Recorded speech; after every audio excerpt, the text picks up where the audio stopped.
Вчера была буря ночью, жесткая, молнии невероятные. И вот смотрите, сломала дерево, вот тут вот дорога, это строителей улица. И здесь вот просто сломала дерево, полностью перегородила дорогу. Вы посмотрите, какое дерево, ива. Видите, там такой разлом как бы. Я думаю, что туда молния ударила в него. Ну или ветром, был очень сильный ветер. Такие вот штуки иногда случаются. Но суть в чем? Суть в том, что мы идем на левый берег Припяти, в бездну новых приключений, в деревню Машев. Это почти на границе белорусской зоны. Пожелайте нам, братцы, счастливого пути и, конечно же, оставайтесь с нами. Идем в деревню Машев, и вы понимаете, какая штука, братцы. Деревня Машев, она находится на границе с белорусской зоной. Там до границы, я знаю, ну, может, метров 500. Ну, что-то вроде этого. Вот, граница, в общем, очень близко пролегает. И вся соль в том, что деревня эта сохранилась очень хорошо. И вообще считается, что это один из лучших сохранов во всей зоне отчуждения. В том числе, потому что туда далеко. Вот, и это на границе. И поэтому мародеры туда особо не добирались. И именно поэтому там, например, школа сохранилась в прекрасном состоянии. По крайней мере, по слухам. Вот, говорят, что лучше сохранившейся школы нет во всей зоне. Короче, очень интересное место. Крайняя деревня в зоне, типа на левом берегу, вот на одном из направлений, скажем так. И задача наша добраться сегодня туда до темна. В прошлый раз до темна мы добрались в деревню Красная. Комарик, опа! Прибил комарика. В деревню Красную мы добрались. И тоже уже был закат. Но дело в том, что мы много времени потеряли, пока шли на речке. Мы залипли немного. Потом еще в деревню Зимовище. Отклонялись от маршрута, ходили в деревню Зимовище, лазили там по домам. А это же все съедает время. То есть и как раз за это время мы сможем пройти те 5 километров, которые отделяют Красную от Машева. Да, Машево находится от деревни Красной всего через 5 километров. Но какие это 5 километров, братцы? Девственной природы. Я первый раз в жизни, например, там видел барсука в естественных условиях. Лося видел в непосредственной близости в 3 метрах. Тоже именно там. То есть так-то я лосей видел, ну там типа в лесах здесь. Ну так близко, что ты прямо вот поворачиваешь и чуть ли в него не лбом утыкаешься. Это первый раз такое было. Я думаю, нас ждет масса незабываемых эмоций. А если они ждут нас, это автоматически означает, что и вас эти эмоции и все эти открытия тоже ждут.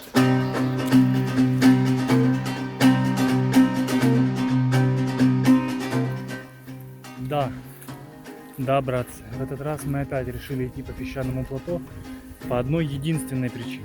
Просто потому что так быстрее. Потому что если его обходить, история на 2 часа. А так 20 минут и все. Сейчас мы ныряем вглубь пустошей радиоактивных.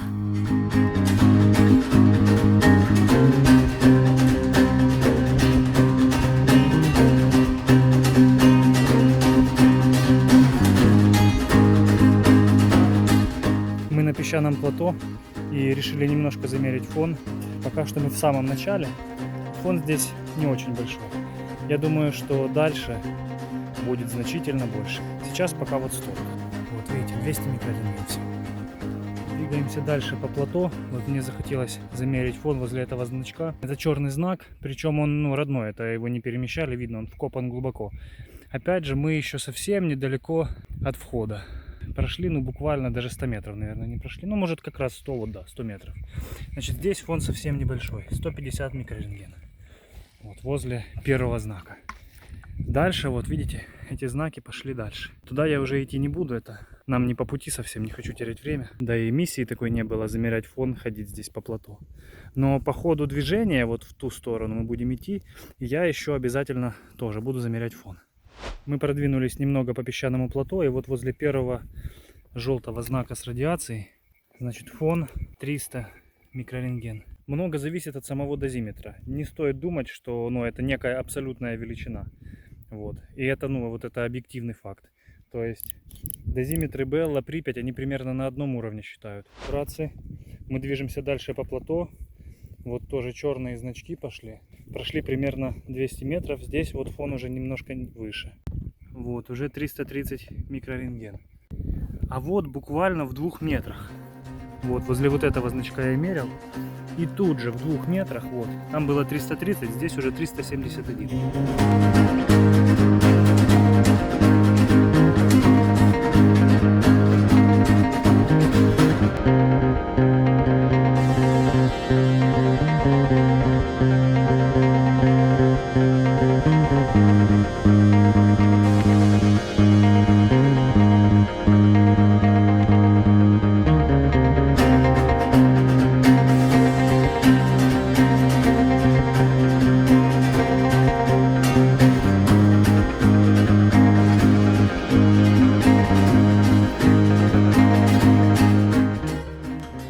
Продолжаем мы наш путь по песчаному плато. Потихоньку меряем фон. Вот максимальный фон, который был зафиксирован, это до 400 микрорентген. Но опять же, мы не особо тут залазили в закоулки. Ну вот, например, там есть знак такой прям большой радиации по центру. Вот мы туда, но до него надо идти. Нам не совсем по пути. Если тут порыться, то можно найти, тут, по-моему, до 9 миллирентген фон вообще можно обнаружить, так сказать, при желании. То есть это действительно место одно из самых фонящих в окрестностях Припяти. Замеры радиации продолжаются на песчаном плато. Так, здесь мы вот уже приближаемся к месту, где фон посерьезнее. Уже вот 600, 700, 750 микрорентген. Это мы все-таки решили пройтись к желтому знаку. Вот он виднеется. Вот на выходе с песчаного плато 517 микрорентген. Максимальный фон, который удалось зафиксировать нам лично, это 750 микрорентген. Вот. Больший фон мы не нашли, но мы, ну, конечно, это надо просто уделить отдельно день вот поиску здесь там какого-то самого фонящего места. Вот. Такого дня у нас нет, и массы свободного времени тоже, поэтому так бегом, что смогли найти, как бы по дороге идя, то и нашли. А сейчас мы отправляемся дальше. Сейчас нам надо дойти до моста через реку Припять и проскочить его между электричками, что очень важно. В общем, продолжает фонить понемногу. Здесь есть последний знак, такой желтый знак. Вот он символизирует окончание песчаного плато. И все, больше я вот их не вижу. То есть, по идее, ну и все, вот и дозиметр уже особо не показывает здесь.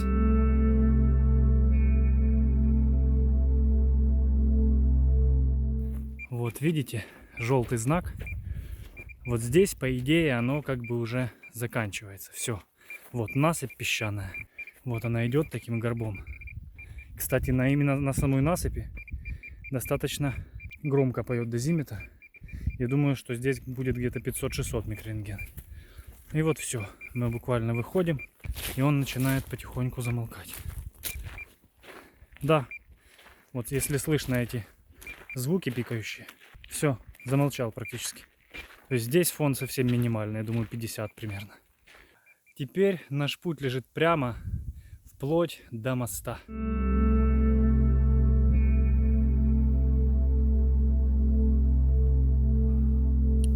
Братцы, помните жвачку Орбит, пачечку, найденную нами по дороге в Припять? Она превратилась внутри в одну такую большую жвачку у меня в кармане. Просто я садился на нее множество раз. Такое жвачное тесто. Мы от него откусываем по кусочку. Выдавливаем. Вот.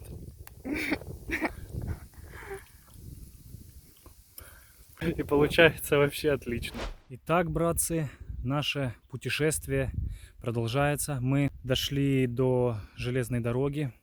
Я вот записываю этот текст, обращение к вам, не знаю, как правильно сказать, на фоне саркофага. Здесь он выглядит просто потрясающе.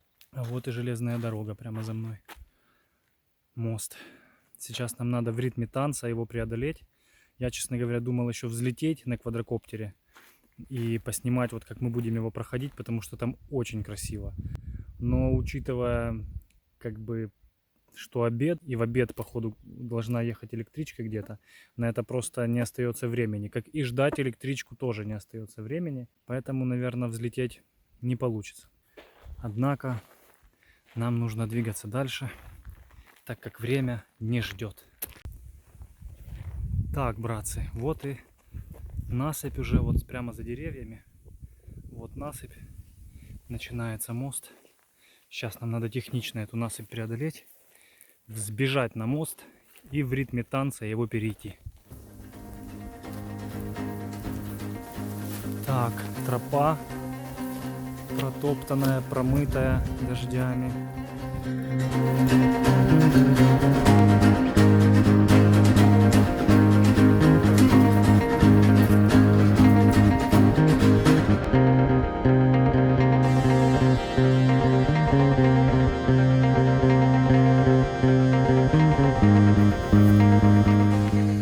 Там вроде все чисто.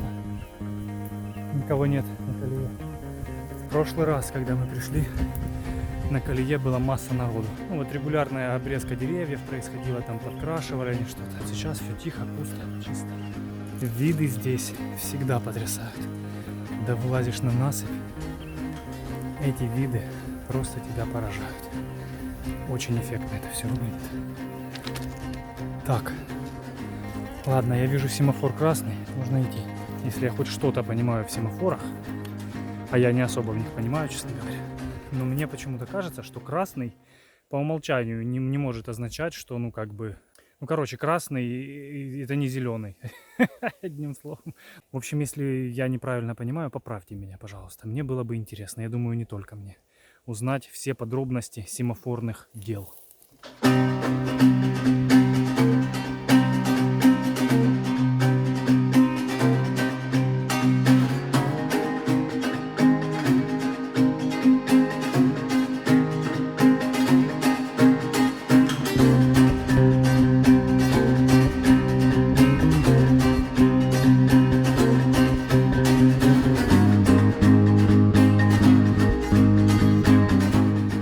Переходим мост, пока без эксцессов разнообразного характера, связанных с приближением электрички. Она, слава богу, не приближается, никаких работников тоже нет. Но есть потрясающие, умопомрачительные виды. Ребята, здесь настолько красиво. Вы даже не представляете. А я вам покажу.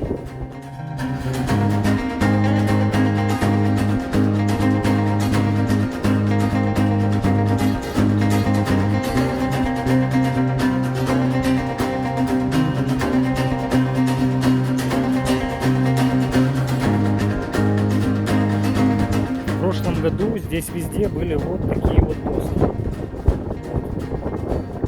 Сейчас же, видите, бетонными такими плитами выложили.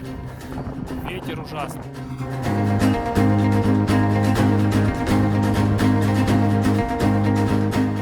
Итак, друзья мои, мы на левом берегу. Переправились отлично, очень красиво, очень ветрено. Ну, собственно, это как бы не новость. В прошлый раз тоже было очень ветрено. На левом берегу своя, совершенно особая атмосфера, вот, которая тебя встречает, окутывает буквально с первых минут. Я только что осознал, брат, что это позади меня, это нифига не мост.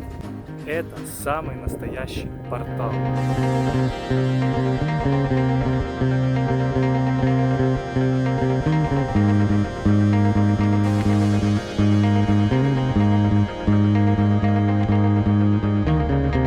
И когда ты на правом берегу, это портал на левый берег. Когда ты на левом берегу, это портал, соответственно, на правый берег.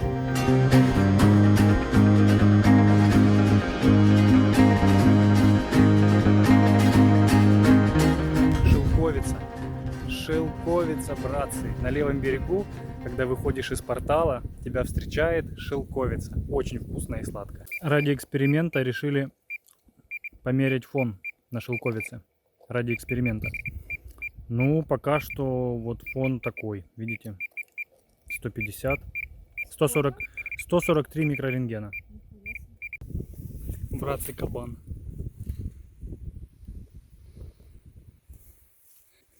Он, походу, не особо испугался, да? Да, он зашел за дерево и дальше продолжает свой обед. Совсем маленький какой-то. Ну, я бы не сказал, что он прям маленький. Такой кабанчик.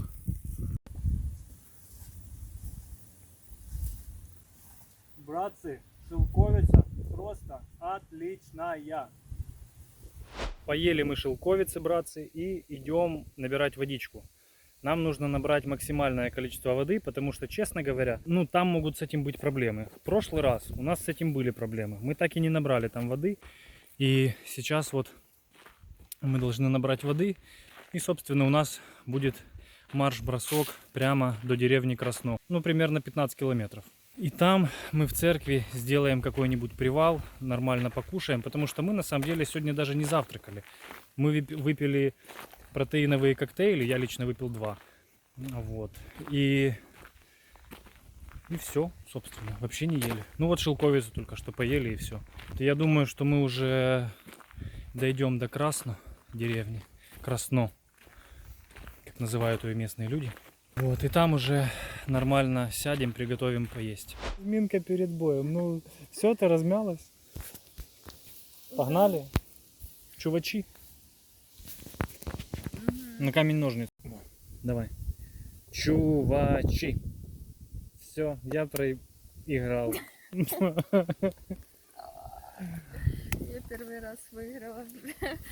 Не первый ты раз выиграла вообще. Не первый. Ты выигрывала. Ну, ты часто проигрывала, да. Это факт. Ты часто проигрывала. Ну что, придется мне, братцы, сейчас слезть в воду. Мне так не хочется, потому что дует ветер. Тут еще и комары, а комары меня любят. Блин, такой гемор. Рассказать, что было 3 раунда? Ну, значит, первый раунд это было угадывание, в какой руке цветочки. Это делала Лена. Вот. Второй раунд это было вытаскивание короткой и длинной палочки. Этот раунд делал я. Значит, первый раунд я выиграл, второй раунд я проиграл. Выиграла Лена, да. Ну и третий раунд, как бы на камень-ножницы, я проиграл. Мне теперь придется лезть в воду. Блин, не хочется. Но делать нечего, потому что надо набирать воду. Так что я полез. Только что была пиявка, я ее отодрал. Вот остался такой след. Тут везде в воде есть пиявки. Так что учитывайте этот фактор. Вот, кстати, крошечная пиявочка еще осталась. Вот видите, ползет. Ползет. Хочет обратно внедриться. Мы ей не дадим. Она уже напилась крови, видите? Она уже... Ее, блин, сложно оторвать. Вот такие они надуваются полностью в крови. И то пытается прицепиться вон за палец. Крупную я оторвал еще в воде. Братцы, обратите внимание, вот эта вот насыпь, на самом деле когда-то это был берег реки. Это факт. Вот, видите, раковины, они везде встречаются, эти ракушки от мидий. Когда-то река была настолько глубока, вы посмотрите вообще, насколько она была полноводна и глубока, речка Припять. Кстати, ребятушки, вот видите надпись на стене. В прошлый раз, когда мы здесь были, я снял эту надпись, то такой был срач в комментах. И прошло время, прошло масса событий. Надпись не изменилась, а вот отношение многих людей, насколько я понимаю, изменилось радикально. Мы будем двигаться вот в том направлении, нам туда. Примерно километров 5. Нам нужно пройти до переезда. И потом после переезда примерно до самой деревни Красно километров 7, по-моему, ну 5-7. По самой деревне пару километров. И от церкви в деревне Красно до Машева идти примерно 4-5 километров. Карта говорит 4 по дороге. Но я всегда накидываю немножко. Ну, оно как-то так получается, не знаю как. Вот, но по факту почему-то всегда получается чуть больше. Не знаю, то ли карта врет, то ли местность такая. Сложно сказать. Но это факт. Действительно получается немного больше. Пиздец. Здесь кидай куда. Остановился. Блин, представляете, машина выехала прямо навстречу на левом берегу. Она проехала направо очень медленно. Блин, это жесть. Надо отсидеться немножко, выждать. Да, направо. Да, направо. Давай я воду позову. Забери. Ну, понимаешь, какие-то работники, ну какие, ну. Еще посигналили нам, слышишь? Блин. Мне кажется, не получилось ее в кадр заснять. Но вы уж извините, просто в такой ситуации это как бы было, ну, это было настолько неожиданно. Пришлось бежать, и вот это вот все. Короче. Я тебе скажу, Лена, они сейчас могут там поехать туда, типа, а потом поехать обратно. Потому что им, чтобы на правый берег выехать, им надо через переезд, через зимовище. Не удивлюсь, если мы еще раз, а только уже сзади она будет подъезжать. Нас подопрет. Короче, приключения, ребята, просто, блин, бесконечные приключения. Зачем? Зачем мы сигнали? Может, это какая-то индивидуальная экскурсия была, и типа они думали с нами подружиться. Но мне стрёмно, честно. Мне стремновато как-то, братцы, честно говоря. Ладно, надо идти потихоньку. Будем продвигаться в разведочном темпе. Мы только что подумали, что если бы мы встретили эту машину вот здесь, вот на этом участке, то куда бежать здесь? Там было хоть какое-то заболоченное поле. Ну, раньше заболоченное, сейчас просто поле. А здесь, пожалуйста, озеро. И что, вплавь? Только наверх один путь, на насыпь. Поэтому мы, наверное, сразу поднимемся наверх и будем идти по железной дороге. Так нам будет значительно проще от него сбежать, в случае чего. Потому что я думаю, что он обязательно будет возвращаться. Почему я так думаю? Потому что с той стороны, куда он поехал, там ну как бы некуда ехать. То есть там дорога, она упрется, там она упирается тупо в конце, в белорусскую зону. То есть я как бы вообще, ну там можно только развернуться и ехать обратно. Там моста нет, через Припять там не переправишься. Вероятнее всего он будет ехать обратно. Ему для того, чтобы переправиться, ему надо обязательно будет проехать этой дорогой обратно, вернуться. Кстати, вот его следы, сейчас я покажу. Вот видите? Видите, вот свежайшие следы. Вот, только что оставленные. Так, мы будем двигаться вверх. Попробуем идти по железной дороге. Короче, люди, которых мы видели, вот они. Вон, видите силуэт? Вот прямо по центру. Видимо, это он и есть, этот человек. Вот он стоит прямо посреди путей. Но нам надо идти, значит, что нам остается делать? Или так, или так. У Лены телевичок, объектив. Смотрит сюда. Ну ты же стоишь, если бы ты присела. Он же, если ты стоишь, тебя видно. Да, он в черной футболке. Отошел на край путей. Ладно, нам надо... Я думаю, нам надо идти быстрее отсюда. По путям, не по путям, неважно. Но, ну, нас он словить не сможет, пока мы в движении, пока мы здесь.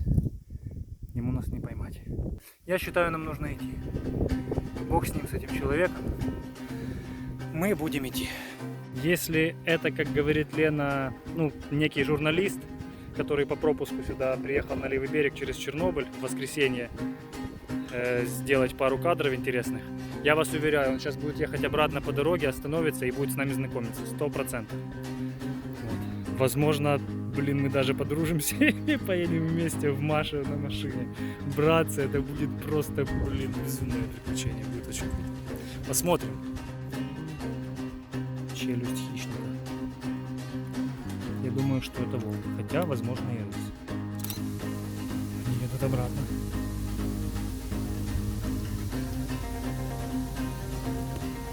Думаю, было видно крышу. Я больше не могу решить.